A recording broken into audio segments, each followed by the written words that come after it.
she was like, "Oh, do you want to see my oppai?"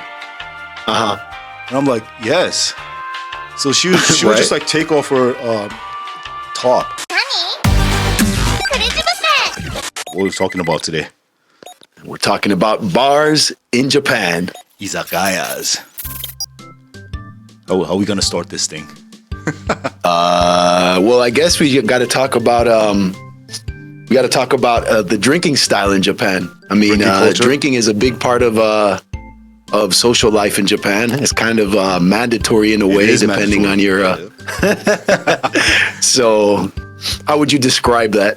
I mean, if you're a visitor, then it's all okay, because you're still up in that the surface level Japan. So everybody's like, gaijin-san, okay, you don't have to drink. What do you want? A beer? Okay. But then when you get to the real Japan, it's like, nah, fuck that. You drink especially if you work. If you work for a Japanese company. Yep. Yeah, that's part of your job description is whatever task you do for work, plus after work, drinking mandatory with your coworkers. That's like your first family. 仕事の延長線, right? Right, yeah. You're still working outside with your superiors drinking. And drinking is part of it. Yeah. I mean, they will always say, you don't have to drink, whatever. But then, you know, next time, next promotion, your name's not on the list. Well, yeah, I mean, that's part of their team building as well. Yeah. Is the drinking. Again, and communication. Right? It's communication. And then, you know, most people end up, you know, if they miss, because you're going to miss the last train most of the time. I think maybe if you go out early to drink, I'm pretty sure things are different with different companies. But for the most part, by the time the train's over, which is around midnight, everybody's still drinking. So, you know, either they're going to have to take a pretty expensive cab back home, or they're going to wait till 5 to take that train. And they'll be at work, you know, by 9 or 10. Yeah. You just go home, take a nap, take a shower, shave, back to work. Yeah. And do the same thing again. Rinse and repeat. Right. Till Friday. Then Friday is the big drinking night. Right. It's drink till you die night. And everybody's like, no man. Come on. And that's why you see Friday, Saturdays, you will always see businessmen out on the street, passed out. Like always. Like that, I found that shocking when I first moved there. But like that's normal. I even drew that scene in People Chew, and people who read it commented and said, "Oh, they didn't realize that like Westerners don't do that, and that it's like a kind of a shocking thing to see." Nah. One of the habits I had when I was in Japan, I always snap a picture of those guys. So I have a collection. Probably show pictures here while I'm talking. Yeah. Now is the time to show the pictures. I mean, now because of IG, everybody has videos and stuff. But you know, if you look at my pictures, because the resolution of them, people will say, this was okay back then too. Yeah, that's like real back in the day journalism, dude. It's crazy. Like especially kaishajin, salaryman, and daigakse, university students. Right. Salarymen, at least, you know, they're like, just, you know, they don't make a mess. But daigakses vomit everywhere. Oh, everywhere, yeah. It's wild. Their clothes all ripped off. It's crazy. I've seen recent videos, the same thing. You know, the businessmen, you can tell with the level of drunkenness. Usually they'll find like a little bench or a corner, like somewhere out of the way, and then they'll just kind of power down. But sometimes they're so drunk. I remember once when I was living in Hikawadai, I was walking back home, and you know, it was by the river, like that river thing that had the sakura like blossoms. So it was like maybe like a 10-minute walk, maybe 8-minute walk. And I walk by, and then I see a businessman just sprawled out, just snoozing. And this was probably around maybe like 2 or 3 in the morning. And I hadn't gone outside of the neighborhood. I drank at Hikawadai that night, so I drank at Cafe Casas, which I'll talk about later. Cafe Casas. But on the way back, I'm walking, I see this guy. So I walk around and I look at him. I'm like, damn, this guy's going to wake up feeling like crap. Like, it's like right on the street, dude. And then I walk like 2 more blocks. And then I see a briefcase. And I'm like, damn. So like, I grabbed it and then I walked it over to him. I walked like another, there's like probably a block. I walked it back and like I left it next to him. You're nice. Yeah, because I mean, that happens all the time. Yeah. And the thing about Japan is it's pretty safe. And people, when they find wallets and that type of stuff, they'll take it to the koban, the police station, little police station or police booth, depending on what area. And then people can find it. And I imagine, if the drunk person like remembers where they passed out, it's going. And they go to the nearest koban, there's a good chance they can find whatever they lost, which is kind of unheard of anywhere else I've lived. Yeah, man. One time, like on Ginza-sen, I fell asleep. I was so drunk. Of course, this was like 6 a.m. or something. Right. And Ginza-sen goes back and forth. It's not the circuit, the one that's. It's not a loop. It just goes. Yeah, back and forth, back and forth, back and forth. Right. I fell asleep. Then I came back to Shibuya, and the ekin, the dude working at the station, he was like, wake up, wake up. Woke you up? Yeah, I'm like, oh, okay. And I got off the train. Then what I realized was like I left my little paper bag that had my passport in it. Yo, dude. And I was like, oh, no. This was after I got on the train on the other side. Right. So I had to come all the way back to Shibuya. And it was still there. It was on the train in the same car? I had my wallet and my passport and I think my CDs in it. Right, dude. Yes. See, yeah, somebody just like, wasuremono. Somebody forgot this. Oh, you went to the Lost and Found at the station? Yeah. And the little, the little, what do you call those? Little cubicle thing that like Ekin's always here. Right, they got the little window with the sliding. Yeah. They had it. I was like, kore desu ne. I'm like, oh, thanks, man. Oh man, dude! Like I've heard so many stories of people getting their wallets back the same way, or just finding it on the train on the seat where it. I don't know if Japan's still like that now. I have a feeling.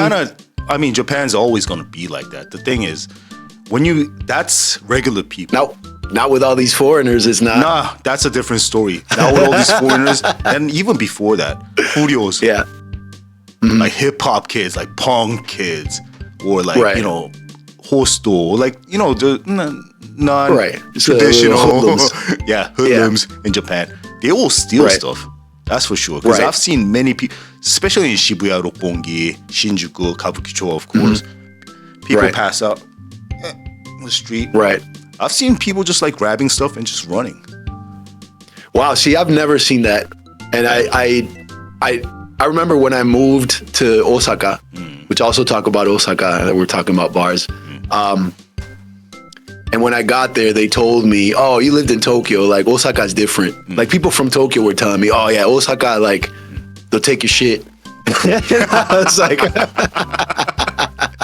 but Osaka was chill. Again, like anywhere I've lived in Japan. Talking crap. It was, of course, there's the rivalry between Osaka and Tokyo, right? But those are the 2 main cities in Japan. But I remember once talking about the lost and found at the train stations. I found a wallet once on the train. So I got off. I went to the lost and found, and then I went to the window with the wallet, and I just said, "これは誰かが落としたの、忘れ物." And they just the person just looked at me like frozen. And I was like, like, dozo. Like, they looked at me and I didn't know what it was. I didn't know if they were shocked because I spoke Japanese. I didn't know if they were shocked that a foreigner was turning something in. Probably to like, the lost and you found. stole this shit. Yeah, like, no, I'm serious. And like, I'm not someone to like immediately suspect the worst from people. I'm not like that. But it was very weird. And I was like, yo, I'm turning this in. Like, just take it. Like, what's the deal, It was funny. They just kind of took it. And then, it's like, again, I also want to say, like, Japanese people, at least when I lived there, interactions with foreigners were very weird and awkward. And for for no reason for me. I'm just like, what's the reason for this awkwardness? Like, I'm telling you what I'm here for. Like, you know, get over me not looking Asian. Like, I don't know. But yeah, it was just strange. And then they started asking me, where'd you find this or whatever? Like, it turned into like a what do you call it? An interrogation, right? Yeah, I'm like, I found it on the train. And So it's not mine. got the light on. So I'm bringing it to you. And then they were like, oh, okay. And they're like, thank you. And I'm like, all right. But besides those crazy drinking places like Shibuya, Roppongi, Ikebukuro, you know, those Shinjuku, Kabukisho. Right. I say usually people don't touch your stuff. Yeah, that's true. What do people drink to get that drunk? Oh, dude, all sorts of things. You want to name the classics? Yeah, because that's the thing about Japan. People, when they go to a bar or an izakaya or wherever, man, like first thing they say is Toriaizu nama. Yeah. Man, that's a classic thing about Japan. People will say the same thing. Yeah. Like, Toriaizu nama. At first, I hated it. I'm like, yo, man, let's get on the hard shit now. Why do we have to drink beer?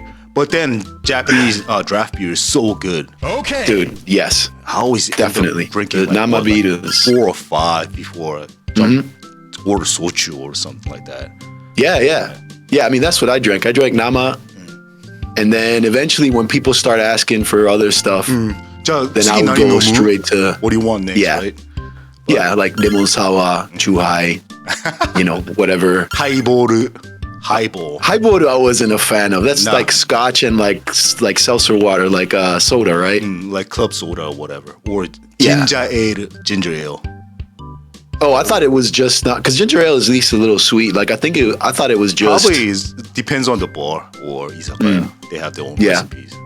But, you know, mostly because highballs are made of what, like scotch? Yeah, or whiskey. A lot of Japanese people, they drink scotch when they drink whiskey. Scotch is one thing I can't do. I get massive headache when I drink scotch. Right. So. Oh, remember kashiso orange? Yeah. That sweet, orangey, juicy liquor. I hate it. Right. I mean, it's a funny good, thing to but mention. You can't drink like more than one, though. It's too sweet. Right. Well, some people just love the sugary, sweet drinks. Like they won't drink anything else that tastes like anything. Then you see like dudes alcohol, at the club, you know, they walk up to the bar. And like, what do you want? I'm like, I always get Jack Daniels. But some of these hip hop dudes with mad tattoos. What a kashiso orange then. Like asking for like Zima or like one of those. Zima, I remember that. Yeah, dude. I never saw Zima till I went to Japan. Or maybe I didn't care here.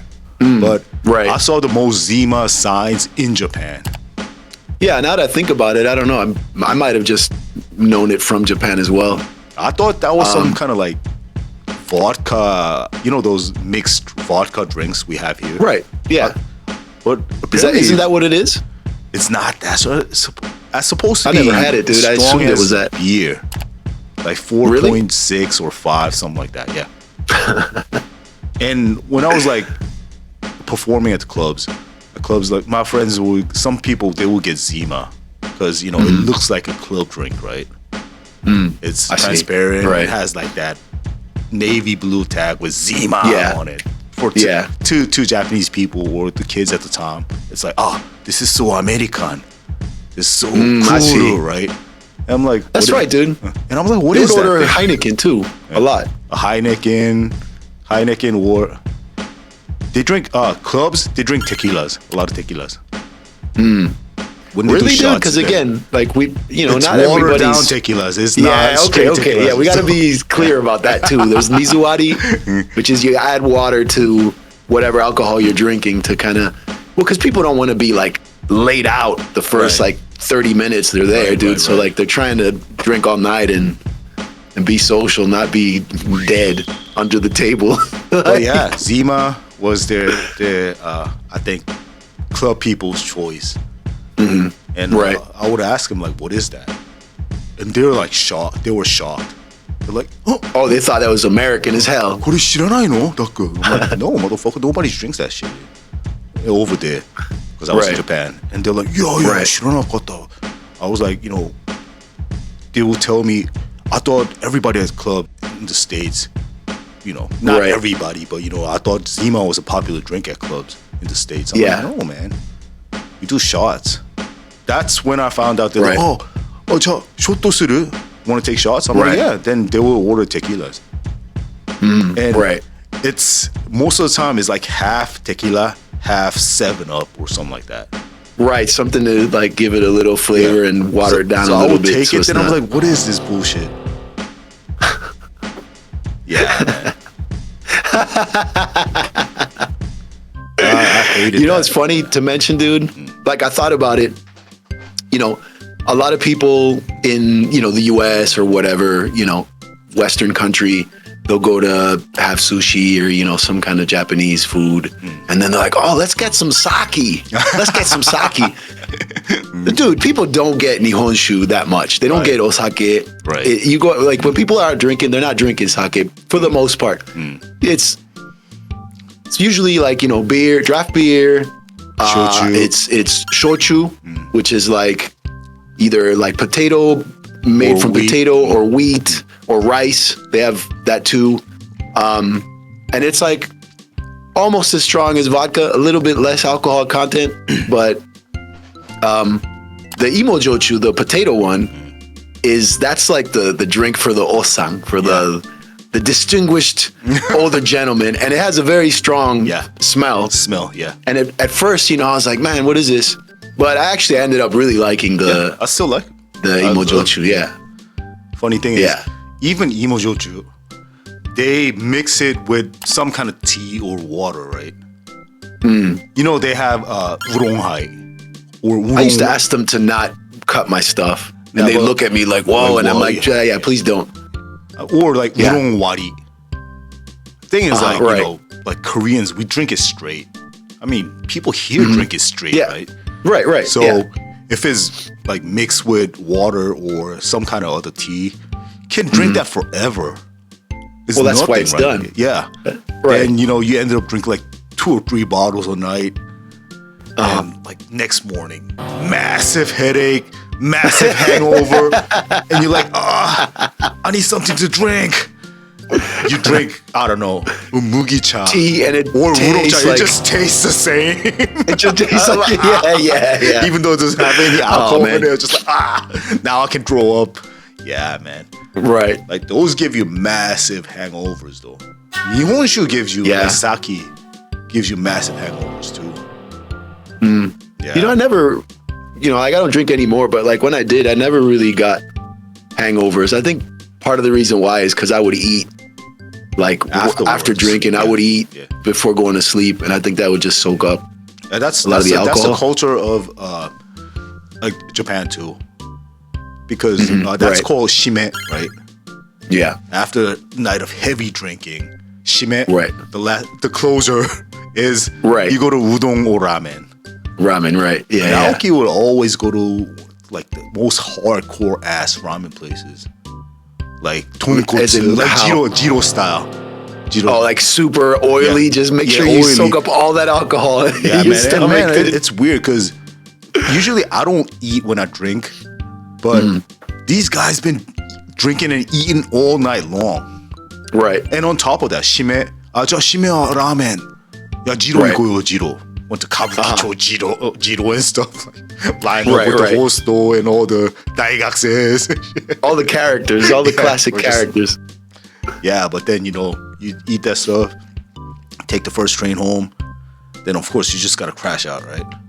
Then you wake up, the worst fucking smell ever. Now you hate yourself. Yeah. Yeah, you smell like alcohol, garlic, tonkotsu ramen, cigarettes, everything at once. Dude, we're coming off as the worst alcoholics ever with this episode, dude. But, what's really bad? One thing is waking up at home feeling crappy and just like, The other thing is just waking up on a train, or waking up like somewhere out on the street. Like That's when you know you're living in Japan. When you get to that point, man, I don't know. Maybe because I was younger back then, I never, fell asleep on a train until later in Japan. My later years in Japan, man. Inogashira-sen from Shibuya to Kichijoji. Again, that thing back and forth. Right. You take the first train, and like, okay. It's gonna take 25 minutes to get to Kichijoji. Yeah. So guess again, dude. I'm gonna take You're a going nap. back and forth. You wake up 3 times, 4 times, like yeah, and you immediately you can feel it's around like I don't know noon or something like that. Man, yeah, it's crazy. But again, you have to drink, especially if you work at clubs. I mean, I had no complaints. The other thing is, we loved it back then. Yeah, I mean, here's the thing. Like the most I've ever drank in my life, I think, was probably when I lived in Japan. But it wasn't a regular thing because I would go like, a full month, like at least 3 weeks straight, just working, just drawing. Right. And I wouldn't have time to go out and do anything. Then I would get like my like weekend, like I had like 3 days off a month on average. Like that, then you yeah, and those 3 days were insane. Like month worth of drinking in 3 days. Yeah, and they tell you, alcohol is not great for you anyway. Like it's bad, but they tell you if you're gonna drink, you're better off drinking, 1 or 2 a day, not like everything in 1 day because that really damages. Yeah, right. But that's almost specifically what I did. Right. I mean, that's the thing too, because Japan has so many izakayas and bars and all these other drinking places. Right. I mean, Shibuya, Shinjuku, Roppongi, Ikebukuro, Kabukicho, all these big, places. There's like main drinking houses, but then places. But then if you any go to the neighborhood neighborhood has like these little. I always prefer those like small izakayas. Right. Like I don't know, maybe because I'm a gaijin there. It's always weird because kids will tell me, Daka, let's go to drink. And they will take me to these like oshare or the most American or gaijin looking ass bars. Remember that place, Hub? Yeah, dude. That was, I'm like, yeah. To them, it's like, these guys are gaijins, so maybe we should go to Hub. But gaijins don't want to go to those places. We want to go to traditional style izakayas, right? Well, it's opposite. For them, that feels cooler. If they took you to like a regular kind of traditional neighborhood izakaya, they'd feel like this isn't cool. This sucks. Like we're showing them something real normal. Yeah, exactly. Well, for us, it's like that's the cooler ones. Yeah, that's those were the shit for real though. Dude, I remember, like we're gonna talk about like our favorite spots and then maybe spots that we didn't like that much. I mean, I think for me, not to diss Hub, but like Hub is a pub. It's an Irish pub. So, I mean, it's got wooden, bar. Yeah. It's got like metal banister. Like it just looks like a regular Western bar. And I think that's why, Japanese people who like to go there, it's because of that. But I would go to Sugamo, like the karaoke where I worked in LA. The boss is from Sugamo. And that's where he grew up. And then, shortly after right when I got my first publishing contract, I quit working at the karaoke after 3 years. And then he was like, we're planning on closing. We're going to close pretty soon. We're going to go back to Japan because they're going to have their first daughter. And they wanted her to grow up in Japan. So, And so they went back to Sugamo and they went back to like the house where he grew up. And so his neighbors and his like, so I met his like elementary school classmates from the neighborhood. Like I had an experience of like actual like neighborhood life in Japan in Tokyo, where, like we mentioned, most people in Tokyo are not from Tokyo. They're there to work. They come from other parts of the country. But I got to see people who like they've lived in that neighborhood their whole life. Right. They were, at the time, I mean, they were like in their 50s. And some of them older, and like they would, I heard stories about them, like, remember when we fought these guys in this corner when we were like in 3rd grade, all this stuff. Remember when the bicycle, this and that, and I got to go to some of these bars that'd been there for a very long time, and some of these bars, you know, they changed owners and everything, but they were like, my karaoke boss, Hideki-san, would tell me, like, this is my first gig. He's a musician. He played the guitar and sang before, you know, he moved to the States and then did a bunch of different things and ended up having like his karaoke bar and Rooms Cafe next door, the bar. But he's like, oh, this is where I had my first gig. And like, you know, I met these guys. And then, you know, so I met I was lucky that I met people our age. But I also met people like one generation and two generations older and got to really talk to them about, you know, personal stuff and ask them a lot of questions.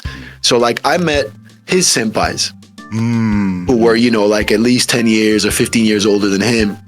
And they kind of gave him his first gig and his first live and whatever. And it's just like a great experience. But at Sugamo, I got to, you know, some of his friends had their own bars. So they're like different style bars. Some of them were small. Some of them were like kind of like a karaoke style bar, kind of like Bleu, Karaoke Bleu and on Sautel, where it's like not private rooms, but just like the thing there and you sing, kind of like the snacks and everything. But I remember one bar that was really cool. It was just a house. It was an old house, and it was strange. It had a sliding glass door, and when they closed the bar, they just had like the, you know, like a iron like gate, you know, that locks at the bottom, like the exactly. But it was a kitchen, like it was a kitchen facing the street, and there's an old lady there. She would like, you know, serve you the drinks and like she would kind of make whatever she's making, and that would be like what you had. Like she would kind of decide what you would have. Like but then I remember, it looked, and you know, it was just like it was just a kitchen. It wasn't a bar. It was like you were in a big kitchen with tiles and everything. And then I remember I had to go to the restroom, and I asked her, sumimasen, wo derai wa? And she's just like, you know, just go that way. And then it was just a house. Like I went up the stairs, and there was like, you know, like the little like shrine for like, you know, family members who've passed, and they have the photo and everything.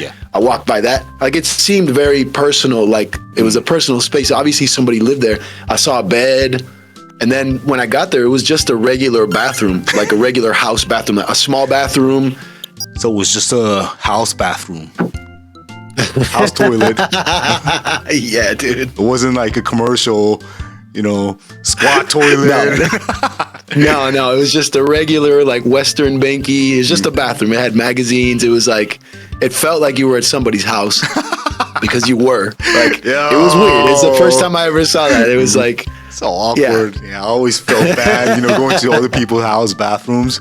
I was just like, sometimes they have all these, like, cushions and stuff. The toilet. I'm like, what is this? Like, I'm like, nah. Well, yeah, they have the, we should show an image of that. They have like the toilet seat, like cloth, like cover. Right. Covers. Yeah. Oh my God. But yo, like those places, especially drinking in Sugamo with your ex-boss. So you said like everybody's a senpai. Everybody was a senpai, right? Right, they were his senpai, so we had like at least like. But it's your senpai too. They're older than you, so. But like, how was it? Was it all awkward drinking with old Japanese people because they have so many manners, like drinking manners. It's true, right? And I've heard that from Japanese people. They're like, you know, drinking with older people is like, you know, a little bit more demanding in terms of like social manners and stuff. But for me, I'm a gaijin, Western gaijin. I didn't have the Asian camouflage, so they didn't expect anything from me. So, you know, like they're actually surprised that I knew, like, you know, like anybody older than you make sure their drink's always full. Right, all that stuff, you know. So I knew that stuff. So they were, they were surprised. And but the cool thing too is, you know, they would ask me all sorts of things. And I guess in a way, in Japan, the older you get, the more like silent you become. You know, so there's a lot of like, you know, like they would ask me something, I would talk, and they just kind of listen and be like, okay, and then, you know, what do you think about this? Right. So, but yeah, it wasn't a pressure situation. I've seen younger Japanese people drinking with older senpais, and I do see that pressure there where they're like trying really hard to speak the right way, not say anything that's off, you know, and entertain them at the same time. Right. And it's like you have to drink too. So it's right. Yeah, man. But I don't know, because it's really weird to me when I see those things. I understand like 100% because Korea is kind of like that too. But right. And after, I guess, Daigaku, you kind of don't do that anymore. But when you go in, like when you get a job at some kind of kaisha, some kind of company, right, then it happens like you have to do it all over again. You're back in high school once you're working you're a salary man, dude. Otherwise, it's just like, こいつ礼儀知らねえな。 What did it? So I'm like, right, man, come on now. And of course, before a lot of times at izakayas or clubs, I will meet new people who are older than me, or like there's some kind of like local, like jimoto no senpai, local senpai to these people, right? And they look at me, I don't look gaijin, so they would expect me to do those things. Exactly. It's just like, Then after like, Daku gaijin nande, like he's not Japanese. Right. Then the demeanor changes like 180. Right. I didn't know. Nice to meet you. I'm like, man, we're talking in Japanese for the last 3 hours. What is that? Like, nice to meet you. Hello, man. but I mean, those are the times like you really get to know, really learn the culture from like regular Japanese people, like your senpais or whatever. I remember living in, it's not Kichijoji, it's between Kichijoji and Kamishakuji. So either way, you get off at either station, you have to walk 30 minutes or 40 minutes. And I remember me and Kimmy, we will stop by every convenience store on the way because we have 30, 40 minutes walk to get home. And every stop, we will get like a chuhai or beer. Till the next convenience. But then we had days like that. But then those are the times we really did our communication. Even though he's a good friend of mine, still, you know, like a lot of people, they don't really talk. I mean, no, their personal stuff that much. Right. Like, I guess like Kimi and me and Naoki and other guys, while we all walking together with beer, chuhai in our hand. I always got the strong chuhai too. Yeah, the same. What flavor? I always got the lemon. All right, I got the grapefruit. You always like the grapefruit. Yo, talking about grapefruit and lemon. Remember Namashibori Lemon Sour? Yo, that was the move. Right? I didn't see it. You get half a grapefruit or half a lemon. Or maybe sometimes it's a full lemon. Thing. Yeah, then you just squeeze the living crap out of that thing and put it in. It's like shochu and club soda. Put it in your... then you mix it with it.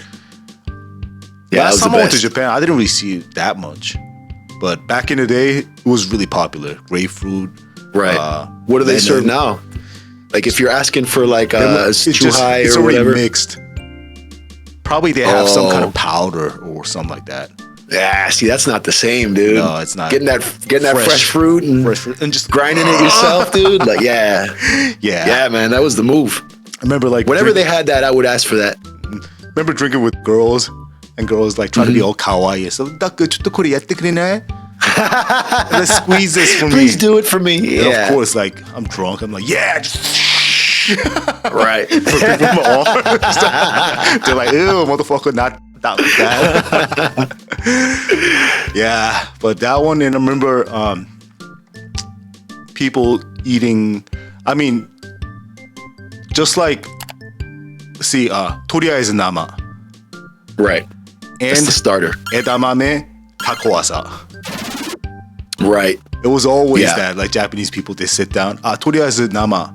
Edamame to takowasabi and edamame. Right. Edamame. So that's an octopus like chopped up with like wasabi. And the edamame. Man, once I discovered nankotsu karage, that was it. Always. We always got that too, huh? Always got it. It's cartilage, chicken cartilage, deep fried. And and like I'd never had that anywhere else. Like Japan was the first time I tried that, but like that was one of my go-tos. Always. And edamame, nankotsu karage, If I was with you, we would get potato fry. We'd get French fries. Yeah. What else? 오신고 모리아와세. That's good too. Yeah. There's the neba with the vegetables, the spinach. All of those things. Yeah. Itame mucho. Yeah. And then then you got like the basashi. The horse. I loved it. Basashi. I liked it too. First time I had basashi was Sugamo. Also. By the way, a little side note. You know what Sugamo is called? Toshiyori no Harajuku. It's a Harajuku for older people. Yeah. Yeah. Really? It's one of those places I went in my earlier years with my girlfriend at the time. And she was like, because I was like, I want to go some other places other than Shibuya or those, famous places. I want to go to some local places. And she was like, Sugamo. And for the longest time, I couldn't remember. I have all these other places that I went in my first year in Japan that I didn't even know where. I still can't remember, and it drives me crazy. At least one of them was Sugamo. I remember this because she told me, Sugamo te Toshiyori no Harajuku dayo. That's hilarious. Sugamo is Harajuku for older people. For older people. Am I tripping, or does Sugamo have the kanji for horse? I don't know. I'm gonna look it up right now. Why you look it up? Well, because that's the first time I had basashi, and it would be a coincidence. No, it's another animal. It's a bird, crow or something. I don't know. You're better at kanji than me. But yeah, it's like a wild duck. There you go, wild DJ5 duck. Sugamo. Yeah, kamo. Yeah, right? It's Sugamo, but with the tente Sugamo, right? Yeah, and I guess nest is su. Yo, word. You forgot about Hitoguchi Gyoza. I never got that one. I whenever they ordered, I ate it. I liked it, but yeah, it's the little tiny gyozas. Yeah, they have it in Japanese markets here now. They have like one bite gyozas. Right. And I'm like, yeah, no, those are good. Yeah, but I had enough of that. So. Well, what was your first izakaya or bar in Japan?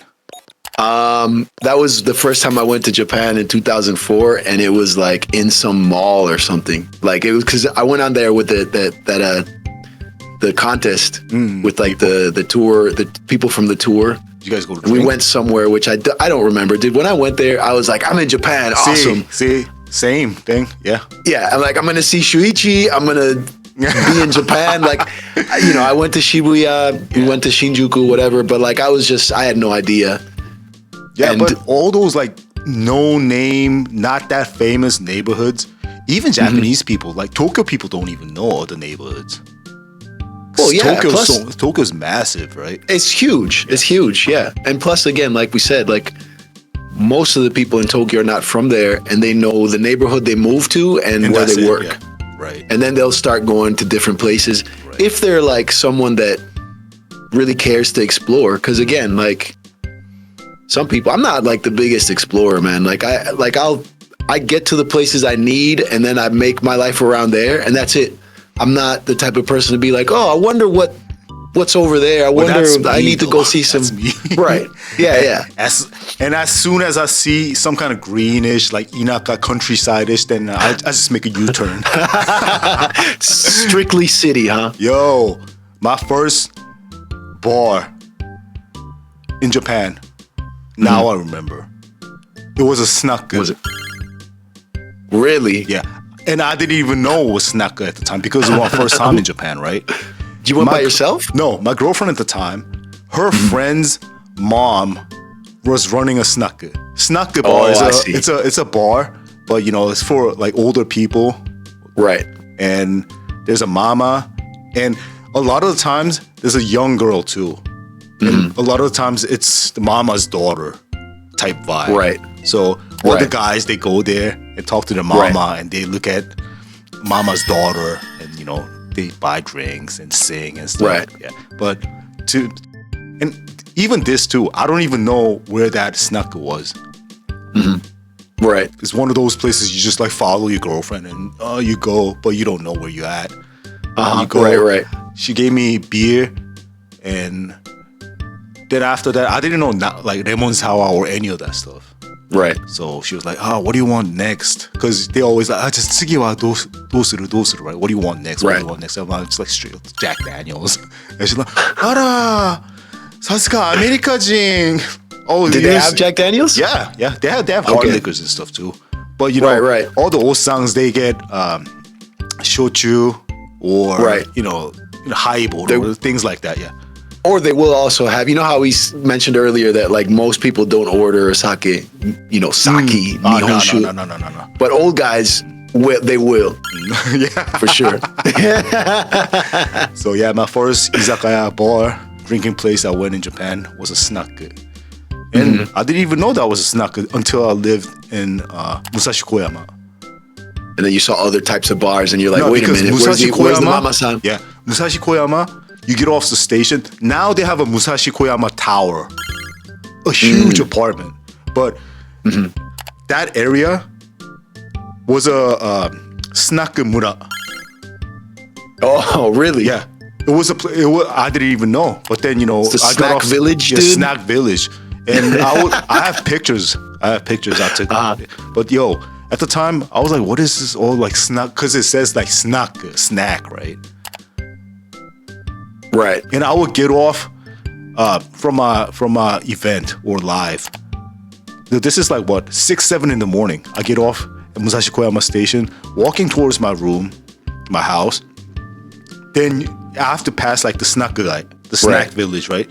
Yo, this is 7, 8 in the morning. Party still going on, jumping, man. People singing inside, like you hear like karaoke noises. People drunk. Who was the youngest person there? You. Yeah. Definitely. The whole village. And I was like the only one who's wearing like hip hop clothing too. These are just regular. I mean, yeah. Yeah, it's for older customers. Like the snacks are, it's like, I don't know, man. I think like snacks are 40 and up, maybe even more than that. Probably.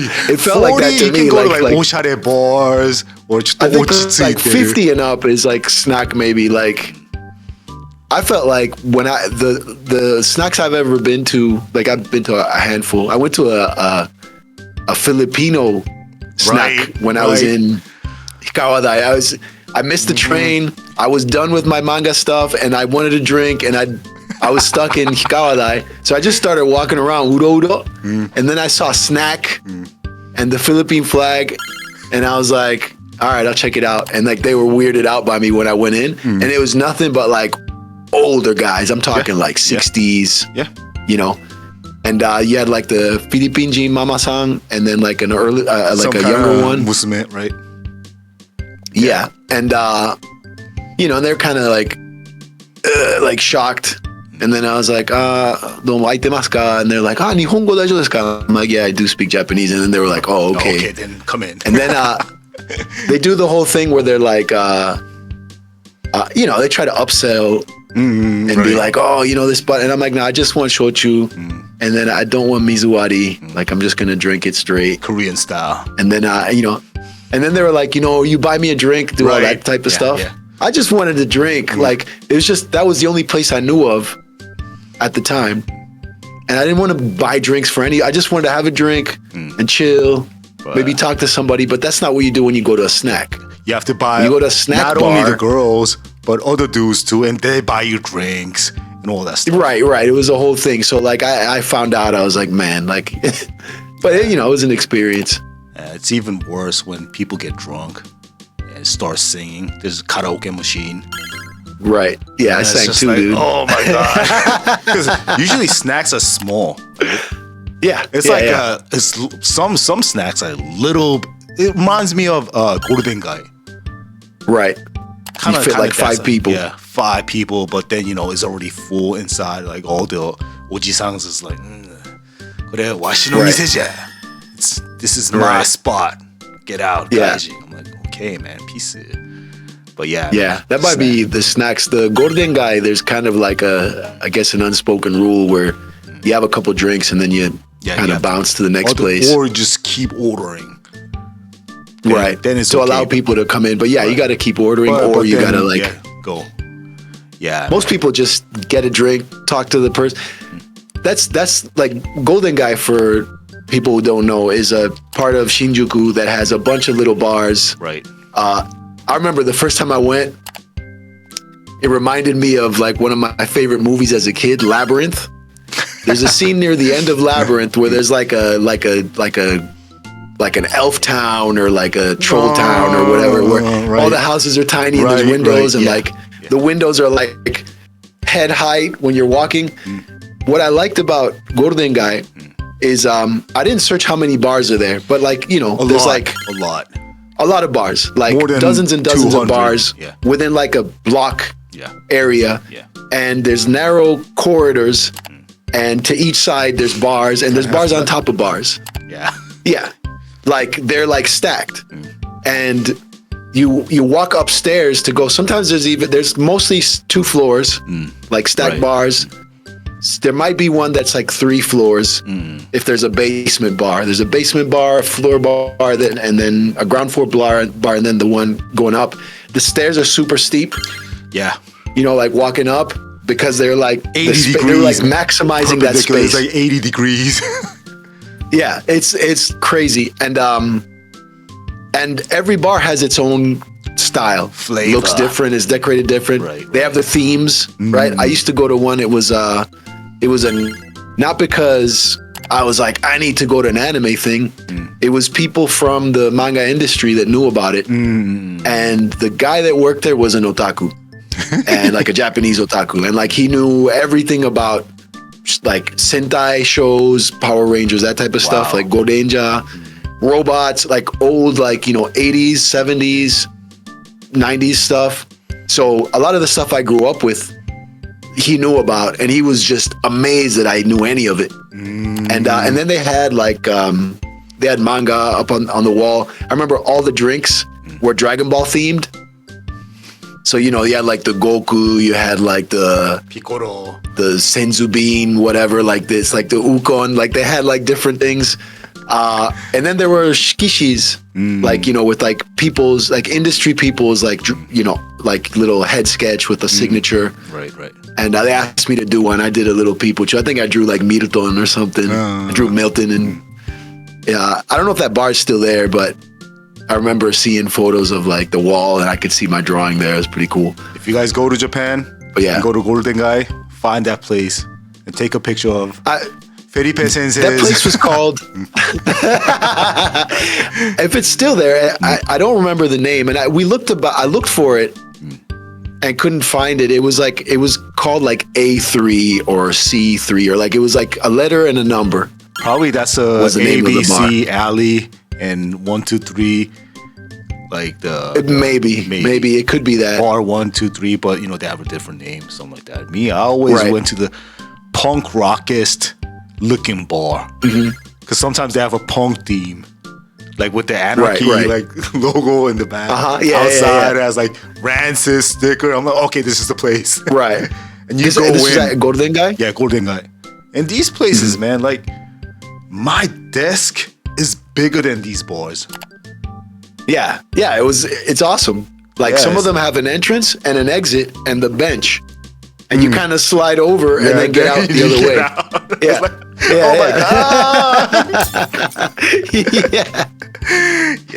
Yeah, because usually like you have the bar, and it's like a little kitchen.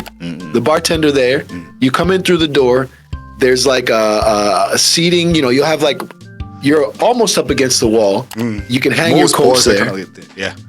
Yeah, and it's like maybe like 8 feet wide. Like that's how small we're talking. And like you sit there, and then as someone comes in, you move over one seat on the bench. And then by the time you're at the end, if somebody's kind of looking like they want to go in, you take the drink and thank you, and go to the next one, you know. That's pretty smart for Goldengai. Yeah. Keep the circulation. Yeah, I know that place is great. Yeah, man. But most bars, when I was in Japan, I went, or not even bars or izakayas, I went were actually, you know, the red kanban, red sign, and white text. Watami, Uotami, Wara Wara, Shirokiya, and those like cheap places. Gaijin, not even gaijin, budget gaijin friendly. We always went That's there. like me and all the Taiga college students. Those are great. Yeah. Those are great. Those were some of my favorite too. Yeah. Especially because I knew what I could order. Like I knew what to order. Like I knew what was on the menu. Yeah. Remember they had Caesar salad, Japanese style Caesar salad. Caesar salad, sarada, and they had a onsen tamago, like half boiled like egg on top of it. Yeah. I thought that was nasty at first. What? But then I tried it. Yeah. It was my vegan day. Just Well, it had the egg in it, so that was your vegetarian day. No, dude, I messed up there. But any interesting or special bars you remember? Yeah, just to close out the wara watami bar menu stuff. That's the first time I had pizza with corn on it. Corn and mayonnaise. And that's that Japanese pizza. Pizza is like super perai. It's super thin. Super thin. Yeah, man. Oh my God. By the way, hitoguchi gyoza was wara and those chain tens too. But you know, they're all gone now. Last time I was in Japan, because back then it was all of those like red sign. That's a classic. You know, you just have to look for a red sign. It's not there anymore. They changed the sign. Did they change? And did they just change like ownership or something? Because those were huge chains, dude. I think I'm not sure about this. What I saw, all of those places were replaced by Isomaru Suisan. I see. So probably the Oyakaisha might be the same. They're just like, okay, you know, we did this for the last 20 years. Now it's time to refresh the image. And we go for Isomaru Suisan or something like that. Right. But yeah, those are classic. Yo. The other thing I remember about those places is, which is something normal now, we have it here in the US and everywhere, is the touchscreen ordering. Where you just order everything, then somebody shows up with your order. Like back in 20 years ago, right? Yeah, right. They had their versions of like iPad. It was this thick. Right. And people were like, ping pong. And then you see all these asshole Japanese people or kids just ping pong, just calling the workers. And the workers will come like, hi. Then, machigaemashite. Something like that. You what? Like, I'll push it by mistake. And I'm like, oh, come on, no. Don't do that stuff. Let's talk about interesting izakayas of bars. Go to. I remember I went to one. Has to be Kabukicho or Shinjuku. Yeah, I was just gonna talk about Shinjuku ones. I mean, there's Kachikachiyama, which we have to mention because that one we went to all the time. It was one of my favorite ones. Probably is that high on your list too? Nah. Okay. It was for me because the environment was hilarious, and that's where like college kids would drink. Right. So I enjoyed not only, they had nama, they had all the stuff I liked. And like, once I find things I like, that's what I order always. Like, I'm not trying to be experimental with it. So they had all the stuff I liked. The beers were cheap. Right. They were like, and they always gave you little coupons when you, so I would always go with the coupons. You'd get like, $2 like nama jokis. Yeah. Like 200-300 yen. Right. And then you'd have like the college students there getting like ruckus. Like it was like a Friday night. I remember once the rooms, right? The seating seats. Right. Which they're not closed though. So it's just like they had the tatami seating, but they were right there. Like, It's like and sometimes they have like gokon or kompa with girls and dudes. And they're doing their whole clapping games and all the all that stuff. Yeah. So that was always fun. And it was also like, again, like for some reason, I don't know, I wasn't great at navigating or using the internet for anything when I was living there. So like, you don't see street signs anywhere in Tokyo. Right. That's one thing that drove me nuts. Like you have to know what it is, you have to know the name, and then if you take a cab or whatever, if people give directions, they usually use by directions, they refer to signs and billboards. and known establishments. Like, okay, so you're gonna make a right when you get to this McDonald's, and you're gonna go, and when you get past like yeah, right, and then you're gonna do 2 stoplights, and then like, dude, a mess. So like, Kachikachiyama, I knew how to get there. I knew what it was, you know, and so that was like a go-to for me. But that's the one that had the bathroom with like the sink was a trough. Yeah, because people just vomited in it. Yo, that's like that's the thing about the university students nomikai. At first, it's all genki, and there are girls and dudes try to impress each other by drinking and being loud. And none of them can drink that much. And we see that stuff, and all the workers like, sumimasen, like daigakse-san no nomikai ga arunde. I'm like, they're a party, university, like it's kind of like a frat party, right? So there's a party, so it might be little loud, and we're all like, it's okay, because you know it's like kawaii, that's part of the entertainment. Yeah. 30 minutes later, you go to the bathroom, you see all these kids like passed out. Ultimate destruction.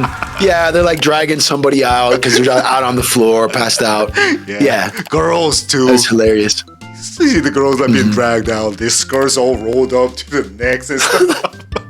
Dude, people get super sloshed in Japan. Yeah. Like, that's one thing I wanted to mention, which is very interesting.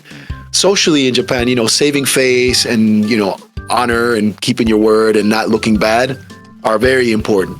Nobody wants to look foolish, right? So that's why people are also very shy and quiet, and nobody wants to say the wrong thing or look bad. Right. But then there's drinking. And then everybody looks horrible. Everybody looks bad. They got vomit everywhere. They're on the floor. They're dropping everything, you know, red in the face. You know, like, and the funny thing about that is everybody is very forgiving of that aspect of social life.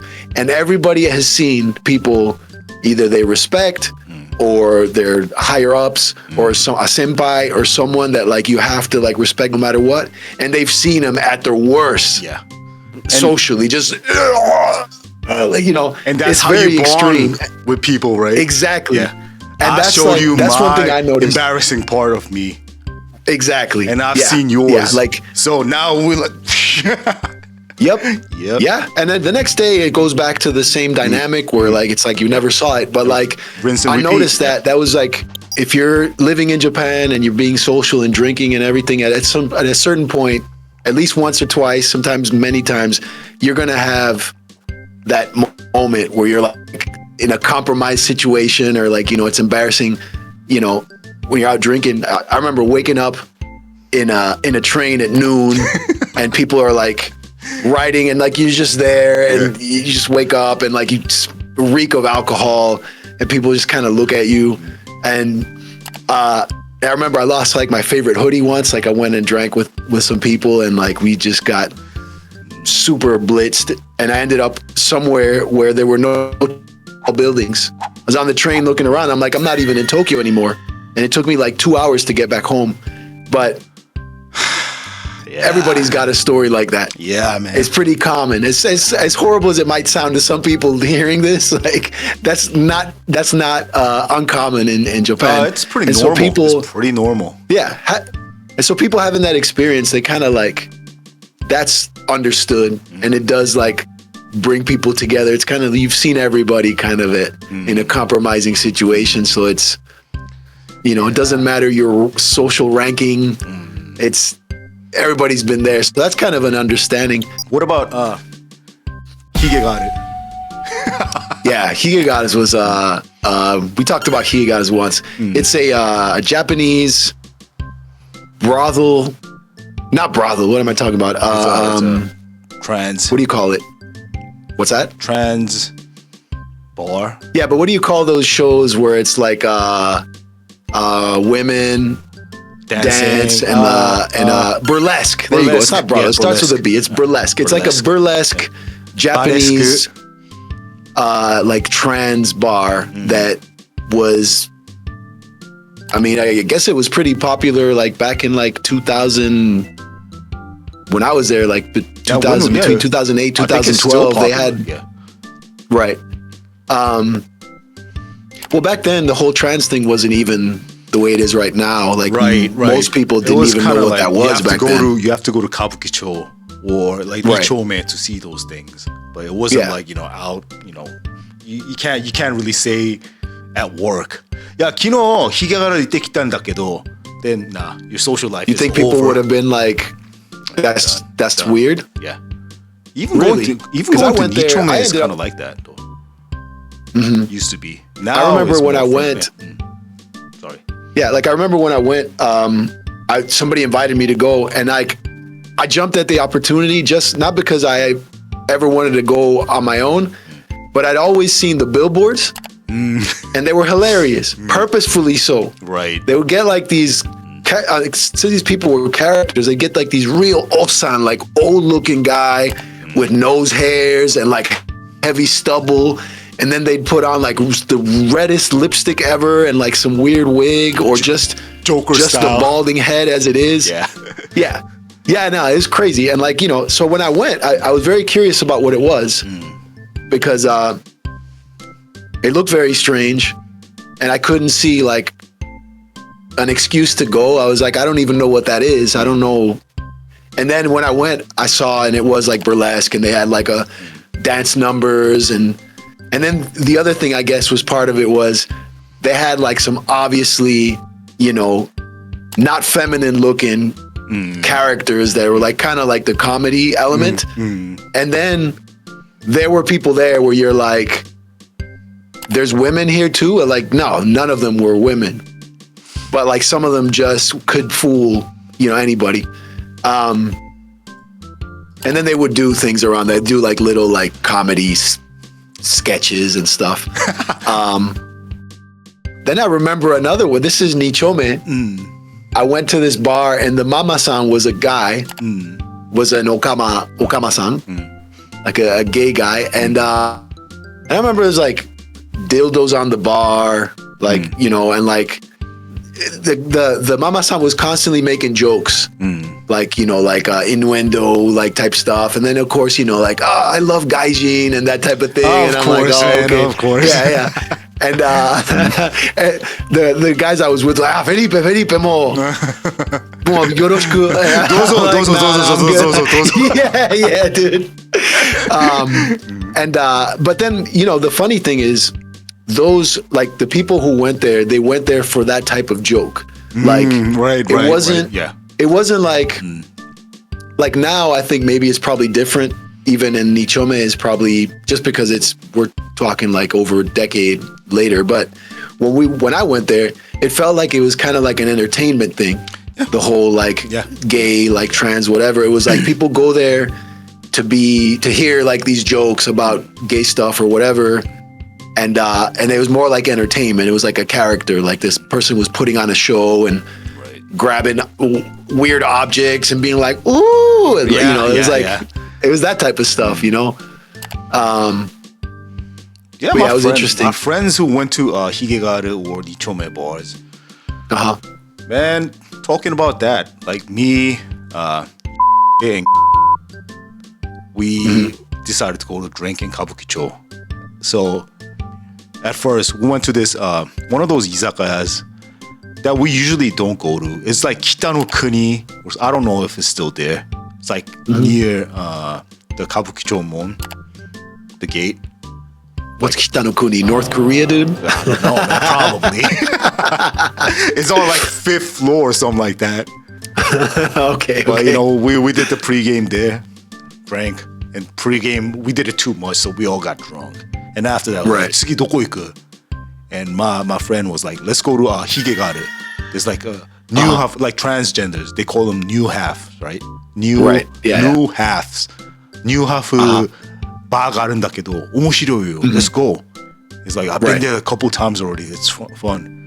And but my other friend was like, maybe we should go somewhere else, like Kyabakura. Right. And I'm like, he wanted completely different direction with you. He wanted, And we even stopped by a Kyabakura too. That was my first time actually that I went into an actual Kyabakura. And when I went up there, we took the elevator up because we were walking down the central road, where Godzilla is, and the Kakuhiki dudes, back then, they're all the Right. streets with their like big suits and silver hairs. It was raining that day too, and this guy, as soon as he saw us, he just trashed his umbrella and ran to us like Oni-san. And my friend was like, koitsu kiai haiteru, let's go. So I'm like, nah, I don't want to go. But I had to go with the flow anyway. So we took the elevator up. As soon as the elevator door opened, Right. remember the scene from Rush Hour 2? When Chris Tucker, he goes to Hong Kong and they're like, there's a buffet of Asian girls or something like that, right? Right. Open, there were like 20 girls in front of me. And immediately I felt awkward, man. And I'm like, yo, like I don't want to spend money on this.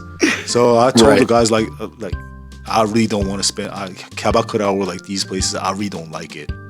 Right. I mean, I'm not judging you guys, but I don't want to spend money. Yeah, I don't want to pay for ass or like. It's not even paying for ass. It's not even ass, dude. You're paying like, to just talk to someone. Girl. I'm like, I don't know. Yeah. I don't want to do this, and it's not cheap. If it was cheap, I was like, let's go, but it's expensive. So I'm like, okay. You got to go happy hour, dude. Yeah. That's the move, dude. but then, my friends is like, of course, at the time, it's always me. 友達外人なんで. Right. He's a foreigner, so he doesn't understand these things. So we'll come back later. Went outside. Then, he was like, try to go to Higegara, and we didn't want to go. So we went he was insistent on the Higegara, huh? But then we were like, I don't want to go there. Then we went to this oppai pub. Oppai pub. Oppai means breast, right? Breast. Pub, yeah. Pub is pub. So it's a titty bar. You go in, you pay, I don't know. I think it was like 5,000 yen for 1 hour. And you don't do anything. See, that's the thing. They think oppai pub is a fuzoku. It's really not. It's like going to a strip joint here. Well, I mean, I've heard multiple stories, so I think it depends on what kind of mode you're in, dude. Yeah. Like, yeah. But then, we went in and it was packed, so we had to wait. The seats are this long ass couch. It's like it's like going to a church, but those are all couches, right? And they're like curtains in between people. So I didn't even know this. I thought it was just like we have a table and girls will come and just like flash, do something like that. I had that imagination in my head. It was totally different. You go in, it's these long couches, and you get called one by one.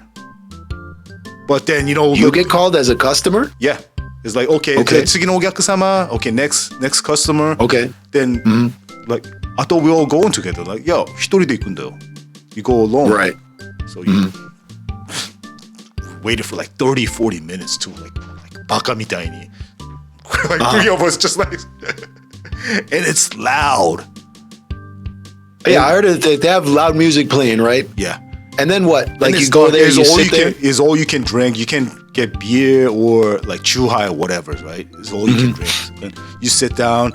Then there are these like super like see-through curtains, like on your both this side and that side, and you can see other people too. And the girl will come, and you start talking to her. And some dudes like dude next to me, he had a girl on his laps. And just like talking to her and drinking at the same time. I'm like, I can't do these things, man. And this first girl came. She had a slit dress, and she's like, I'm Haro Hajimemashite, whatever, right? My name is something. She sat down, and she crossed her leg, and what I saw was her whole right leg was tatted up with rose tattoo. Okay. And immediately I'm like, this has to be some like Yakuza's girlfriend or something like that, right? All of it is either Yakuza's girlfriend or just owned by the Yakuza because of debt or all like sorts that. of So I'm stuff. like, okay, it's gonna be a long conversation. I'm not even, I didn't even know if I could touch her or not. So it's like it's my first time in those places too. I'm just like, talking about music, what I'm doing in Japan, drinking beer, and like there's then alarm goes off, something like that. Or like the waiter Right, comes it's and like, like, oh, or change somebody's like clapping, like something like that. It's like, oh, change time, and she would ask me, okay, that's every 15 minutes. It's like, okay, you want to keep me or change? Right. I didn't know this either, but if you keep her, you have to pay her extra, like, I don't know how many thousand yens or something like that. Pay her extra. But so they will really try to stay. But then after seeing that tattoo, I'm like, okay, change it. Right. The next one came, super pretty. And she was like, like whatever. She was telling me, again, like talking about music and shit, what I'm doing in Japan, you know, doing this competition in Japan. Like, you don't care, and all that stuff. And she was like, do you want to see my oppai? And I'm like, yes. So she would just like take off her top. Her top, yeah. But then, you know, it's super awkward because I don't know, man. Well, dude, you didn't choose to go there. I've never been to an oppai pub, but your friends, I assure you, they were not doing what you were doing, talking about music and doing all that bullshit. But not doing any of that, dude. But I was super awkward with us, so I'm like, just keep talking about music. And I was awkward to the point I asked her, like, こんな可愛いのになんでここにいんの? You're super cute. Why are you here? And she told me like, いや売れなくて、もともとグラビアだったの。I was a Gravia model, and she looked like a Gravia model. Right. I'm like, what happened? いや売れなくなって。So I was like, that was the day inside of my head. I made the song. 売れなくなったら歌舞伎町。Get to know me, my show. One shot, two shot, three shot, four. Right. Drink up the jack till you hit the floor. Right. Yeah, dude. And that was it. And I was like, okay, 15 more minutes. 자, keep suru, do suru. I'm like, okay, now I'm good. We're leaving. After that, we just left the place, and I was like, what was that? Then we went to some weird ass Izakaya again and just fucking drink till morning. Yeah, man. Anyways. Yeah, let's take the conversation out of Kabukicho now. Let's go somewhere else. Let's talk about your favorite bar, A.Bleu. Remember A.Bleu? Yeah. I mean, A.Bleu was probably the first bar I went to by myself in Japan. Funabashi. Yeah, so Chitose Funabashi was the first neighborhood I lived in. And then same thing, like I think I had a meeting at Kodansha, and that went well. And I think I went to drink with my editor, but I had to take the train back. You know, it wasn't like an all night type thing. And, you know, I didn't want to go home and just sit there by myself. I wanted to keep drinking. And I saw A.Bleu, you know, it said A.Bleu bar. And then I went up the stairs, and then it was a small bar with it. And then, you know, there was like a mama-san there. And it wasn't a snack, but, you know, it was like an older bartender lady. And I remember and there was nobody else in there. And, you know, like I opened the door. I'm like, sumimasen, aitemasu ka? And she kind of looked at me, and she gave me like a look, and I didn't know what that was, but I was like, okay. She's like, yeah, you know, she was like, you know, it wasn't like welcome or whatever. It was just kind of like, yeah, no, we're open. No, she was like, yeah, we're open. She just answered my question, and that was it. And I was like, okay, well, but also I wasn't about to walk home. Like I wanted to drink. And also Japan was the first time I ever felt like I needed a drink. I'd never felt that before. I remember seeing it in movies. I need a drink. And I was like, I had never experienced that in my life. And then Japan was the first time I did feel at times where I was like, I need a drink to unwind and chill and relax and, you know, storesu no hasan, like get rid, you know, the stress, right? And so she's like, yeah. So, you know, I sit down and, you know, I kind of tell her like, oh, you know, I live in the neighborhood, and, you know, I had a meeting, and I just wanted to kind of hang out and drink a little bit before I go back home. And then she's like, oh, you speak Japanese? And I'm like, yeah. And she's like, oh, okay. She's like, I was wondering, you know, how this is going to be. Like, I don't speak English. You know, most people assume you speak English. Doesn't matter what Western country you come from. You could be French, Italian, Spanish, Portuguese. If you're gaijin. They're gaijin, they just assume it's English. Eigo. Right. But, you know, so we talked. I told her I was from the States. I told her I was doing manga and all this stuff. And I thought things were going well because I was able to, explain myself and do little jokes and stuff. Yeah, but she was still kind of very like I was under observation and stuff, and she was kind of dry, and then and I was looking around, and like I saw. Like there was like a Bob Marley like poster, like framed poster or whatever, and like I'm seeing like some kind of like reggae stuff, and like I didn't say anything about it. I just noticed that. Then I realized later, I saw there, oh, thank you, for the drinks and everything, and I went home, and then the next time I went back, there was a younger girl there who was yeah, and that was her daughter, and she was super into reggae and super into Jamaica and all this shit. And then I realized, I understood why this lady was so dry to me, dude. Oh my God, this guy is gonna take away my daughter. Yeah, dude. Wanted it. Right, yeah. And so, so like we hit it off with Chan, and you met her too. Right, I remember I brought you there like when you visited the first time. I was like, let's go. Yeah. And and like her friends would go there too. And so like, I met a lot of really cool people there. And then, eventually her mom like loosened up when she saw like I wasn't like some predator, dude. Like, and right. And the place was cool. It was in the neighborhood, and also when I ended up doing a thing for NHK, like it was like a documentary about me doing manga in Japan. I guess one day we could show some footage of that. But the director asked me like where I liked to go in Japan and what I liked to do. And for me, all I really did was work. And the one thing I did enjoy was being able to go out and socialize and drink. So like I told him, I like going to bars. And so he's like, okay, well, let's go to a bar and let's have you talk to people, just randos, and I'm just like, well, that's weird. Like you're going to make me look like a weirdo doing this. Don't do that. Yeah, exactly. But that was the point, I realized later that like, that's what he wanted. Like a lot of media in Japan, they want to make foreigners kind of seem like characters and whatever.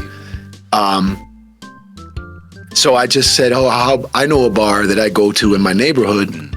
How about we do that? And actually, I wasn't even in Chitose Funabashi at the time. I was already Hikawada when we did these things. Okay. But I said, hey, like I have a bar that I like to go to in my old neighborhood. Can we go there? And he was like, fine. And it was A.Bleu. And so I called Chan and asked her like, hey, like I got to do a Satsue recording for like an NHK thing. Do you mind? And she was like, yeah, bring it. And it was great. Cause then like all the homies were there. Like she called like the people from the neighborhood that we used to hang out with. So there was a good crew. And then it was normal conversation, and it wasn't me being like some weirdo talking to strangers and whatever, which is what the director wanted initially. So yeah, A.Bleu is definitely up there. Yeah. Also, Cafe Casas in Hikawada. Cafe Casas. Yeah, and it's they serve alcohol, but it was a cafe. They served like nice lattes and stuff like that, and they made like they cooked like they baked and did all sorts of stuff. I think Casas now does food service. What kind of food though? Oh man, like pastries, quiche, like just all sorts of stuff. Like they cook stuff in the kitchen, pastas, like Italian stuff. Like it was two sisters, and same thing. The first time I went there, I think their mom was working. So immediately they're like. Yeah, no, like they were cool. It wasn't. They weren't into like reggae or anything like that. So like it was fine. Like there was no like fear of anything. But yeah, they cook. But like first time I went, it was nighttime, and they had all the alcohol out, and yeah, that became a hangout because it was also a place where I could go drink, even if there was no train running or anything. I could just go there, and I got to meet people from the neighborhood, which is always good to know people that live in your area. Huh? Yeah. So it was super chill, and like they had this thing where they allowed dogs in the place. So man, I met like people. There's this one guy I think I have photos of this. Oh man, I don't. I have some photos of Casas. But this guy had a dog, and he would style the dog's hair, give him mohawks and stuff, and he would make clothes for him. Like he would like made him like little military jackets with patches and stuff. Like, dude, some of the coolest dogs came to that place. Probably dude. the dog hated it though. The dog was super used to it. Now, yeah. I think he was doing that as a puppy. That dog was already being conditioned to like be cool with wearing all sorts of stuff because that dog was super comfortable with it. I remember he had this one like jacket that was kind of like a bulletproof vest with like the Velcro and stuff where you could put like patches and things on it. 50 Cent style. Yeah, and it had like 50 Cent style. It kind of looked like a bulletproof vest type of thing, and it had a handle on the back. You like grab the dog and pick him up. It's a tiny dog. Yeah. But yeah. Oh my god. Yeah. Talking about bars, you mentioned Blue in Sawtell, right? The bartender Aki-san. When he went back to Japan, now he has a bar in Japan. Oh, that's right. And Nogizaka. I think I mentioned this in another video. The one in Sawtell is Blue. The one in Japan is A.Bleu. A.Bleu. A.Bleu. I don't know which one is A.Bleu. correct. A.Bleu. A.Bleu. Is blue, but A in the front. For Aki-san? Yeah, Aki-san. Aki-san. Is that what the A is for? Aki's blue. Probably. right. Represent, dude. Remember, this was a few years back when I went to Japan. I was drinking with Taiga in Ningyocho. We were at that bar, Oasis, the one on the second floor. They had like bars and stuff, right? Drinking. And, like, I don't know, the conversation became like, in Sawtell, this. そういえば、Aki-san bar あるんだよ。六本木に。Aki-san has a told you bar. that? Like me, I just remembered it. Oh, okay. I was like, my senpai Aki-san, he has a bar in Roppongi. Right. And I'm not even sure, because this was like 3 a.m. too. And Taiga was like, let's call him and see. Let's go. I'm like, I don't even know if they're open. So like, let's call him. He's like, he looked up Google, whatever thing. And I was like, it says open. It's still open. Like, let's call him. Yo, but that's one thing I liked. Call him, but don't sound like a customer. Let's do the whole Yakuza thing. Oh, snap, dude. You don't guys be are like, horrible. Don't do the whole chimpira stuff. Just be super gentle, but Yakuza style. And Taiga's good at that stuff. So he called him off. This is 3 a.m. too. It's like, オーナー様いらっしゃいます? Oh, damn, dude. And I heard this later on from Aki-san. Because it's been like how many years? Like a couple of years already since he opened that bar. Right. And as soon as he answered that phone, 3 a.m. From Taiga's voice, talking like the Yakuza dude, right? He thought, ついに来たか. I was okay for this last 2 or 3 years, but I guess now it's time to deal with the Yakuza. Time to pay up. But then again, like it's not like it was a booming bar or anything. He just opened it up, right? So he was like, okay, maybe I'll talk to them. But then Aki-san's not a small dude. He's a tall dude. Yeah. And he's like, okay, I'll try to talk to them, but if it doesn't go well, it's me or them. So he already made up his mind. What, he's gonna throw down? Yeah, probably. So we're like, we're gonna go to your bar to talk. And he was like, わかりました. We hung up. It's like sharpening the knives. Yeah, probably that too. It's like, so we hopped on the cab from Ningyocho to Roppongi. Not even 10 minutes. We just like Shinkansen down to Roppongi. Right. And it's on second floor. So again, you have to go open the door and there's a stair, like, the Japanese style, like ladder looking stairs, right? You go and we walked up, we opened the door, walked up, and Aki-san was standing at the top. He's waiting. He was waiting. Taiga went in first, and me, like behind Taiga. And when he saw me, he was it wasn't surprise, it was like, relief, dude. Yeah, it was you. But then I could tell he was like super, super relieved. that means he was about to, you know, it's either like he's getting ready. Yeah. So man. Dude. But then again, man, we drink till morning. It's like but then you know he misses LA and stuff. He's like Daku, hisashiburi yokatta na. Because you came, I feel like I'm in LA again. Right. It's like 7 a.m, like sun's up, walking to the station. He's about to cry and shit. So I'm like, dude. But yeah, every time I go to Japan, I always stop at A.Bleu. Mm-hmm. You guys should too. Go. Yeah, it's a little kawaii oshare bar actually. Mm-hmm. So when I went there with she was surprised because I always took her to Yamaga and shit. Right. And she was like, well, she was surprised why? Because it was nicer than Yamaga?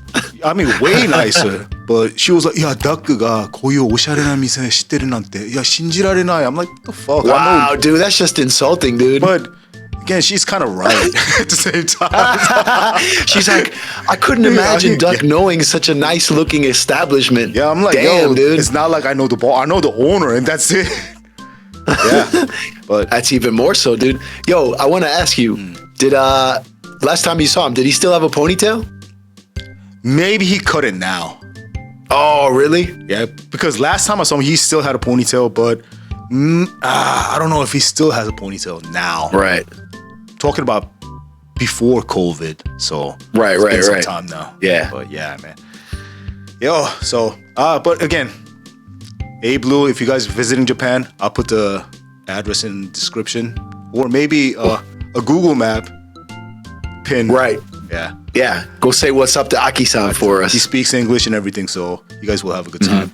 And I always go there, and I always order a bottle of Jack Daniels, and I always tell him like, this is duty free, and he's like, okay, what the fuck.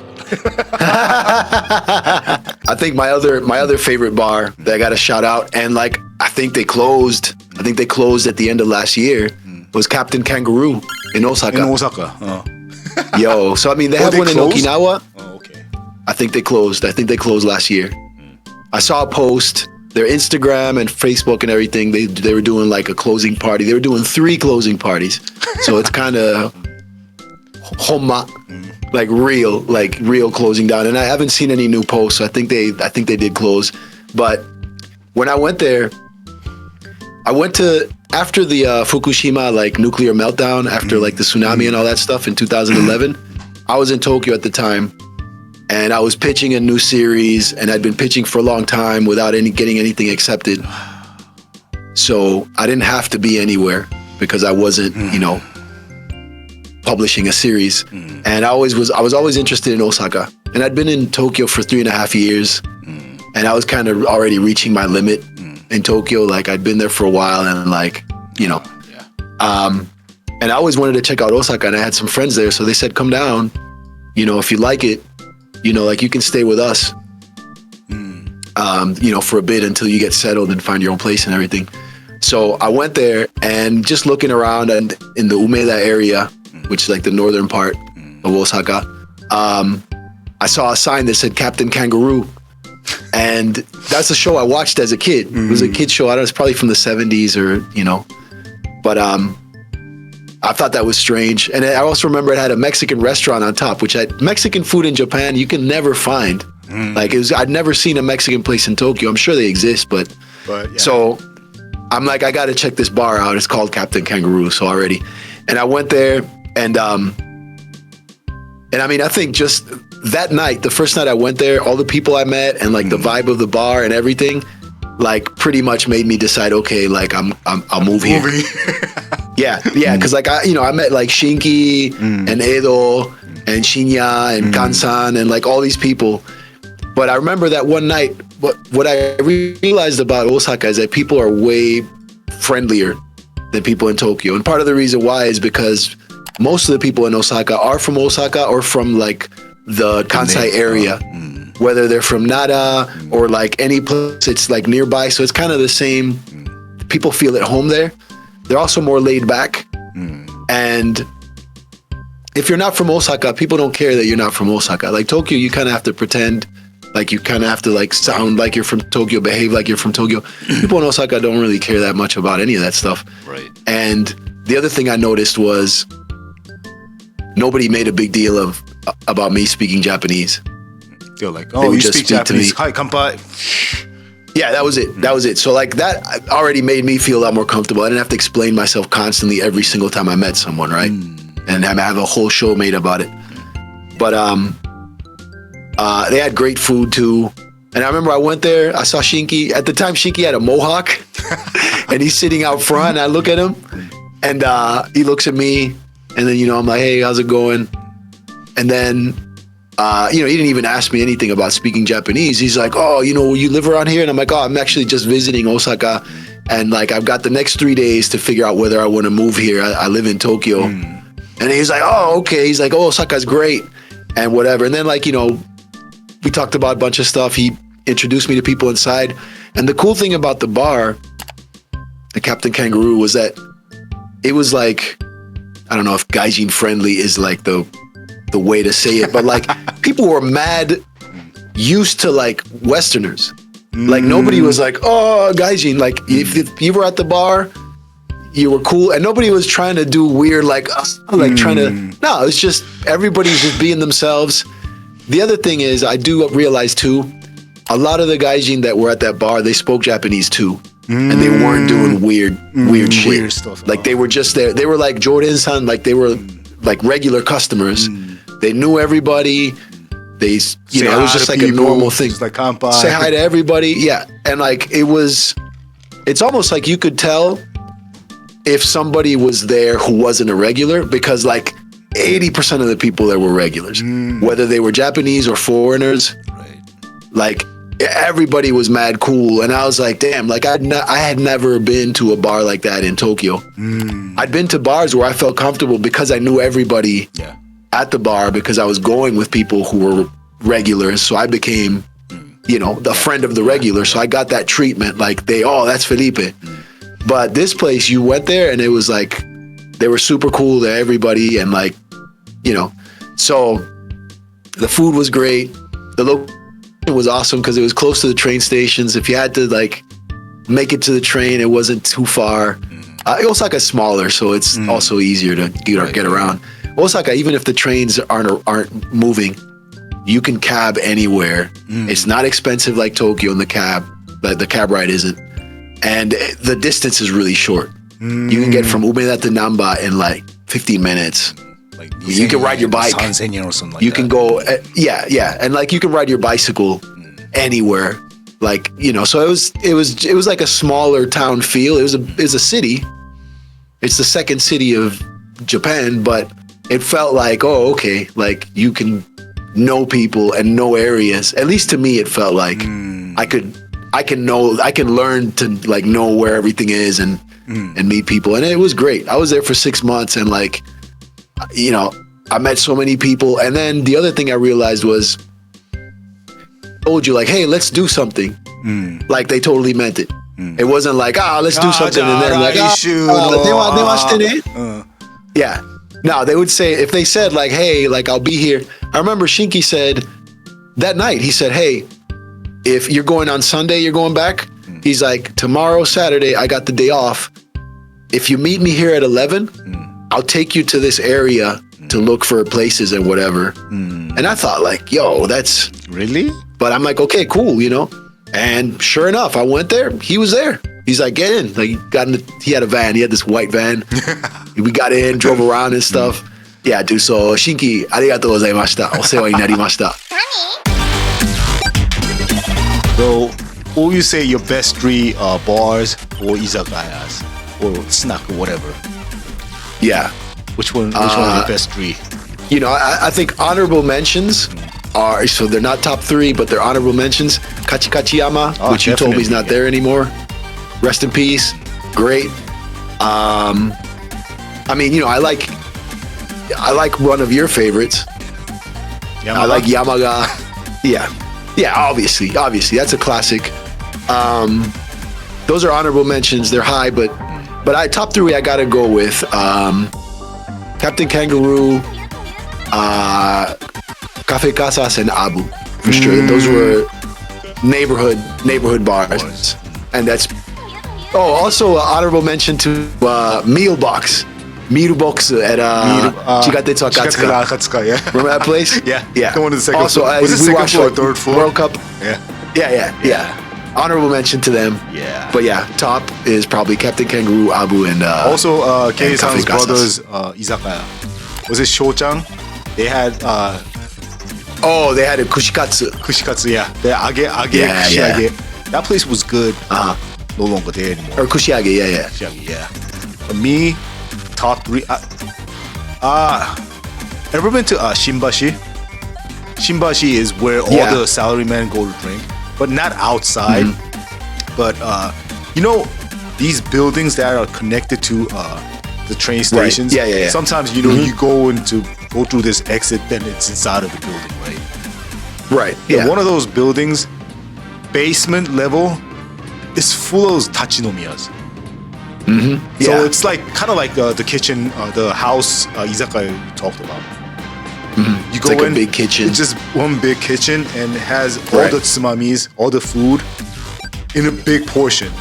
Like let's say like a yakisoba or whatever, and you just pay them like 200 and whatever, and they give you that much of a portion, and you just I see. Right. Like beer, same thing.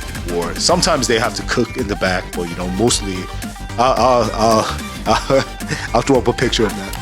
I don't remember the name of the place.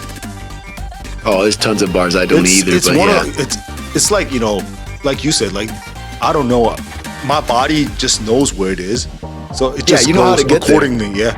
So that Tachinomiya is one of those places that I just go without even knowing the name of the place. Dude, were people smoking like crazy in there? Yeah, of course, man. Of course. Okay, yeah. But the whole basement has other tachinomiyas too, and it's cheap. It's local. It's kind of weird to say local, but it is local. And the thing about that building, they haven't re-innovated that building since the 80s. So you go inside. Yeah, it looks super old school. It looks like you're back in the 80s. Right. They have like gays and they have Street Fighters and stuff too. So Right. You get drunk, you go play Street Fighter, then you go outside to real izakayas. And my second one is Dokoton, the one in Ningyocho. Okay. Taiga, like me and Taiga, we always went there. Is that on a second floor as well? Yeah. First floor is a bar, like Japanese style bar. The second floor, they had like 2 tables or 3 tables. Right. Yeah. That place, went there with Taiga like how many times? Like sometimes we went there like twice a day. The same day? Yeah. I mean, we were drinking. We were drinking, dude. And after like 12 or 1-ish, wanted to go somewhere else. Maybe it was that. Then you come back. Then they're like, they're closed, so we have to go back. Went back. What was it was? And the master, Ro-san, he's Chinese. He's like, why you guys came back? I'm like, yeah, you know, they're all closed, so we're starting again here. So went there like every day. When I left, he gave me 2 big bottles of shochu. Nice, dude. I'm like, how am I gonna take these home? Right? Just drink them before you get. Nah, I just packed it in my. Wrapped it with all my clothes and packed it in a suitcase and brought it back home. And Sancho drank it all. Oh snap! He's like, he drank it all. My number 1, Yamaga. Oh, I know. For life, man. For life. Yeah. How many times we went to Yamaga? Many times, right? A million. Always. Like they see us and like, okay, 3rd floor or downstairs. Yeah. 2 times. I never went downstairs. Always 3rd floor for me. No, we went downstairs. You were super drunk that night too when we went downstairs. So I don't remember that. That was that was the night when first floor? No, downstairs. Downstairs. Chica. First floor, not that many times either. I'd never on the first floor. Basement? You're talking like basement. Chica. Yeah, well, I don't think I remember that. No, dude. that was the night when Taiga and everybody tried to fight the people from the label. Oh snap! Okay. And I'm like, like what? I'm signed to the label. Why you guys want to fight with my label people? I'm like, but you were drunk. Well, that was daytime already. It was like that was like, I remember that. Not daytime, but it was like 7, 8 in the morning, something like that. I just remember sunlight being out. I remember I made a call. Yeah. You were I was outside, like 30 minutes or something like that. Yeah. Taiga and Seiya, Yoshi, everybody tried to fight label people. Probably he said something bad about me, or maybe he was rude. Wait, so that was Yamaga? Yeah, that was Yamaga. Okay, yeah, I remember that place. I just somehow didn't register that was Yamaga. To me, Yamaga was always third floor, just the second floor, whatever. We have photos of that, though. Most of our photos were taken third floor. Yeah, it makes sense. It makes sense because I remember I walked across the street and I was on the phone and there's the bridge and like I turned around. So yeah, it was Yamaga.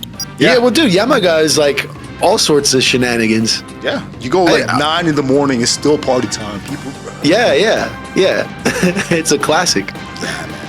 That's the thing about drinking in Japan and Tokyo definitely is that you're always going to find a place open as long as you're, in a main hub area. But Yamaga, my number one, always. Every time I go to Japan, I always stop by Yamaga. Right. Next time, probably with Holic too. So we can sit on the first floor. We don't have to go to the gaijin seats. You get the status. Yep. All right. Well, everyone, thanks for listening. Make sure to leave a like if you're still listening at this point. My fuck's too long. And everybody. Peace. All right. Peace.